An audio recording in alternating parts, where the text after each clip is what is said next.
He came home early and heard his wife brag about cheating on him for years. She thought he'd never find out, but he was already planning her downfall. My name is Adrian, 33M. Never thought I'd be the kind of guy posting something like this, but here we are. Buckle up, this is going to be a brutal ride. So, last weekend, I was supposed to be on an overnight trip with my buddies to catch a football game 2 states away. We'd been planning it for months. But the night before, Ethan, one of my closest friends, called to say his kid had come down with a bad fever. Trip was off, no big deal, things happen. I figured I'd flip the situation into a nice surprise. My wife, Rachel 32F, and I have been married for 8 years. She'd mentioned having a girls' night while I was away, so I thought maybe I'd come home a day early and spend some time with her. You probably think you know where this is going. But I promise, what I found was even worse than walking in on her with another guy. When I pulled into our driveway around 9 p.m., I noticed a few familiar cars parked along the curb. Michelle's silver Subaru, Kathleen's old Honda, made sense. Rachel had said the girls might come over while I was gone. Nothing unusual about that. I unlocked the front gate quietly, planning to sneak in through the backyard for a playful scare. But before I got far, I heard them laughing on the deck. Loud, tipsy, wine-fueled laughter. Then I heard my name. Adrian is just so. I don't even know. Rachel slurred, her voice carrying through the yard. Laughter erupted. Then Michelle chimed in. I still can't believe you've pulled this off for years. That's when Rachel, laughing hysterically, said it. He's so dumb he hasn't even realized I've been cheating on him for years. I froze. Couldn't move, couldn't think, couldn't breathe. Rachel went on, still giggling, to talk about how amazing her affair partner, Nathan, was, how they hooked up the week before, right on our living room couch, the same one I always nap on after work. Right on the holy nap couch. Kathleen shrieked, nearly choking on her wine. The laughter got even louder. And you should have seen Adrian the next day, Rachel continued. He made me breakfast. My favorite, avocado toast with those fancy eggs, coffee in bed. Like nothing had happened. I think my heart actually stopped for a second. I'd made that breakfast. I told her I loved her that morning. I just stood there listening, trembling. For what felt like an eternity, I stayed rooted behind the side gate, soaking in every disgusting detail. I learned that while I was on business trips, Nathan was a frequent visitor. That their affair had been going on for over 3 damn years.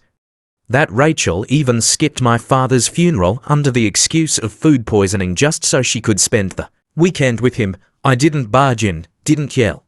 I turned around and left, silently, like a ghost. Got in my car, drove aimlessly, and ended up in a Target parking lot. I sat there staring out the windshield, trying to remember how to breathe. Pretty sure I looked insane, a grown man, shaking and hyperventilating in his car on a Saturday night. Eventually, I managed to pull myself together enough to call Ethan. Thankfully, his kid was doing better, and he answered right away. Dude, my entire life just exploded, I said. I told him everything. Don't go home, he said, crash at my place. We'll figure this out. I spent that night pacing Ethan's living room while he sat on the couch, Googling divorce lawyers. My mind kept flashing back to moments that suddenly made a horrifying amount of sense. The girls' weekends where she barely had any photos to show, her habit of leaving her phone face down, those weird hotel charges just minutes from our house, the nights she worked late showing houses. I felt like the dumbest man alive. Around 3 a.m., Rachel sent me a text. Girls are staying over here. Hope you're having fun with the guys. Love you. I nearly threw my phone against the wall. The nerve, Ethan muttered. We need a plan. Be smart. Don't let her see you coming. So that's what I did. The next morning, I acted like everything was normal. Told Rachel I crashed at Ethan's after too much drinking. She bought it without question. Even complained about cleaning up after the girls while nursing a hangover. The rest of the week, I went full recon mode. While she showered, I went through her phone. Thousands of texts with Nathan, photos, hotel confirmations. Stuff dating back years. I emailed myself everything. I checked our joint accounts, charges for restaurants I'd never been to, lingerie I'd never seen, receipts for a weekend getaway she booked the same weekend she said she was sick during my dad's funeral. Each discovery felt like another blade sliding into my ribs, 8 years of marriage down the drain. All the times I defended her when my family said she seemed cold or self-absorbed. All the plans we made for starting a family next year, gone. I met with a lawyer, one of the most aggressive in town, according to the reviews. She laid everything out plainly. Document everything. Secure your finances. Do not confront her yet. The more prepared you are, the better your chances. That night, I watched Rachel laugh at her phone while probably texting Nathan. And something in me shifted. The burning pain turned cold. Like a switch flicked inside me. I didn't just want to leave this marriage, I wanted justice. Rachel had always built her identity around being the gold standard, admired by friends, praised by colleagues. Her Instagram was filled with aesthetic posts captioned with inspirational quotes and relationship hashtags. She loved being seen as the wise, put-together woman who always gave great advice. The idea that this woman was leading a double life, sneaking around behind my back with some guy named Nathan, and laughing about it. I wasn't just hurt, I was ready to dismantle the illusion she'd carefully constructed. So I started taking steps. First, I moved half of our savings into a new account under my name only, with a secure password. I made backups of all the screenshots, texts, and receipts I had collected, storing them in the cloud and on multiple USB drives. I gathered important documents, photographed valuables in the house, anything my lawyer said could become a point of contention later. At home, I acted like the clueless, affectionate husband. I kissed her goodbye in the mornings, asked about her day, laughed at TV shows with her on the couch, the same couch where she had slept with him. All the while, I was preparing to drop a bomb. By the end of the second week, I was ready. I had gathered everything. Financial statements, explicit messages, hotel reservations, even a lease signed and paid for on a new apartment across town. I had support from my family, who were furious when they found out. The hardest part was maintaining my calm every time Rachel looked into my eyes and lied. "I love you, Adrian," she'd say before bed. Once, she even brought up starting a family again. "Maybe next month is the right time." Each word felt like poison in my ears, but I said nothing. Because I knew something she didn't. The man she thought was too naive to notice was about to turn into her worst nightmare, and I'd do it all by the book. Then came the shift. Rachel started acting different. More affectionate, cooking my favorite meals, suggesting weekend house hunting trips, initiating intimacy. For a brief moment, I worried she might suspect something. But then I remembered. Guilt. This was classic behavior. The emotional whiplash was textbook. I'd read about it in every 3 a.m. Reddit rabbit hole I'd fallen down since that night. She didn't suspect I knew, she just couldn't look at herself in the mirror. Meanwhile, I got to work freezing her access to our shared credit cards. Told her the bank had flagged some suspicious activity and was sending new cards. Technically not a lie, I used that time to remove her as an authorized user from my accounts. Her card got declined at Sephora that weekend. Her panicked text, "Why is my card not working? This is so embarrassing." I played dumb. Not sure, maybe the bank's being slow. Then came the nuclear file. My best friend Ethan helped me assemble it. Organized documents, screenshots, call logs, a timeline of the affair, even audio recordings from phone calls she made while I was supposedly working late. Our state allows one-party consent for recordings. I made copies, one for my lawyer, one stored in a safe, one for Nathan's wife, and one for Rachel's parents. Yeah, I found Nathan's wife. Her name's Lauren. She seemed like a kind person who had absolutely no clue what was going on. Next, I worked on the social side. This part was tricky. Rachel was a master of narrative control, so I had to get ahead of her. I started having casual guy talks with mutual friends, nothing dramatic, just planting seeds. Mentioning that Rachel had seemed distant lately. Asking if relationships were supposed to feel this lonely sometimes, quietly letting doubt simmer.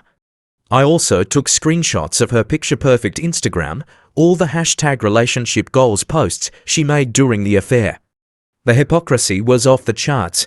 Then came D-Day. I picked it strategically, the day of Rachel's big client appreciation event, something she'd been planning for months. She'd be busy, distracted, and publicly exposed. Perfect. That morning, I acted completely normal. Made her coffee, wished her good luck, kissed her on the cheek. Watched her leave the house in a designer dress I now realized she wore for him, not me. At exactly 10 a.m., I had a courier deliver the evidence package to Lauren, Nathan's wife. I included my phone number in case she wanted to talk. By noon, the fallout began. Texts from Rachel started blowing up my phone. Why is Nathan's wife calling me? Did you send her something? Adrian, answer me, please. I didn't reply. Instead, I took a call from Lauren. We talked for over an hour. She was heartbroken, but also incredibly strong. She thanked me for confirming what she had suspected for years, that Nathan had gaslit her over and over again. She told me Nathan was now trying to save the marriage, which basically meant he was throwing Rachel under the bus at full speed. By mid-afternoon, Rachel's big event had completely fallen apart. She left early due to a family emergency. Around 3 p.m., I sent a calm, professional email to her parents. No anger, no insults. Just a straightforward timeline of the affair, some key pieces of evidence, and a respectful explanation that I thought they deserved to know the truth. At 6 p.m., I was sitting calmly on the couch, yes, when Rachel stormed through the door. Mascara running, eyes swollen, hair a mess. She looked like she'd aged 10 years in a single day. First came the rage. How dare you do this to me? You told Lauren. Are you insane? Then came the desperation. We can fix this. I made a mistake. I was confused. Please, Adrian. I love you. Then came the seduction, and finally, tears. All I did was sit, silent, watching the performance. When she finished, I handed her a thick envelope, divorce papers, prepared weeks ago. The look on her face when she realized this wasn't a reaction, this was a plan, I will never forget it. Rachel's hands trembled as she unfolded the divorce papers, scanning the front page like she didn't believe they were real. Her eyes darted between the papers and my face, searching for some sign this was a bluff. But I sat there calm, steady, unmoved. You planned this, she whispered, almost to herself. Yes, I said, voice flat. For weeks, her eyes welled up again. But you were sleeping next to me, we were talking about the future. I know, I replied. And while you were lying, I was preparing. She noticed some of my things were missing from the apartment, my father's old watch, important documents, some framed photos. I told her I'd already moved into a new place and that she had 3 days to decide what to do before I involved the landlord. Our lease had a morality clause, another gem my lawyer had found. The days that followed were chaos. Rachel swung wildly between threats and sobbing pleas. 1 minute she was saying I'd never get away with this. The next, she was promising to change, to go to therapy, to cut off all contact with Nathan. It was just physical, she said. You're the only one I've ever really loved. Meanwhile, her carefully curated world was falling apart. Her best friends, Michelle and Kathleen, ghosted her immediately after realizing their wine night confessions might become public knowledge. Her parents were cold, disappointed. Her mom even called me to apologize for her daughter's actions. As for Nathan, he was doing damage control with his wife, Lauren, telling her that Rachel had become obsessed and wouldn't leave him alone. Real classy guy. Rachel also quickly realized what financial devastation looked like. Half our savings were gone, legally transferred under advice from my attorney. Her access to our joint cards was revoked. Without me paying half the rent, she couldn't afford the apartment on her own. And that event she'd been planning for months. A complete disaster. Clients dropped her. Her reputation in the local real estate circle torched. The final blow came when word got out. Not because I told anyone directly, but because Lauren, Nathan's wife, shared her story with a few friends, who told a few others, and so on. By the end of the week, everyone in Rachel's social circle knew the truth, her pristine image shattered. Then, One night, she showed up at my new apartment, no warning. Just knocking at the door with makeup streaked across her face and tears pouring down, I almost didn't answer. But I knew my neighbors, and I didn't want to create a scene, so I let her in. Rachel stepped inside, shoulders shaking, whispering about how sorry she was. How she couldn't believe she'd thrown away our marriage for someone like Nathan.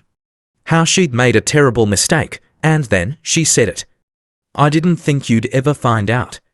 I thought you were to ... trusting. I didn't say anything, just stared at her.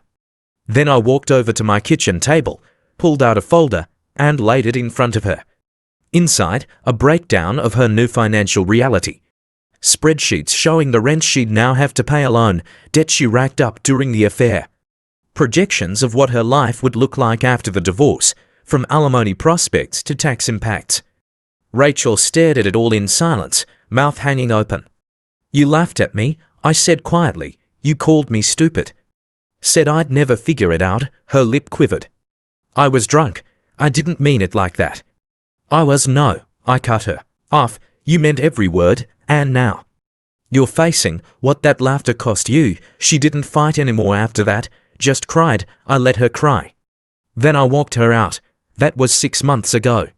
Since then, a lot has changed. The divorce process itself was smoother than I'd expected, largely thanks to my lawyer, who handled everything with sharp precision. In mediation, Rachel tried the one mistake shouldn't ruin 8 years of marriage angle. The mediator, an older woman with no patience for theatrics, simply asked, "Is 3 years of cheating really one mistake?" Rachel's face went white. She switched to threats after that, said she'd smear my name, accuse me of being emotionally abusive, anything to gain leverage. My lawyer slid a few photos of her and Nathan across the table and reminded everyone present that our state allows adultery to impact alimony decisions. We settled 2 weeks later. I kept my retirement accounts, most of our joint assets, and my dignity. Rachel walked away with enough to get a fresh start. Barely.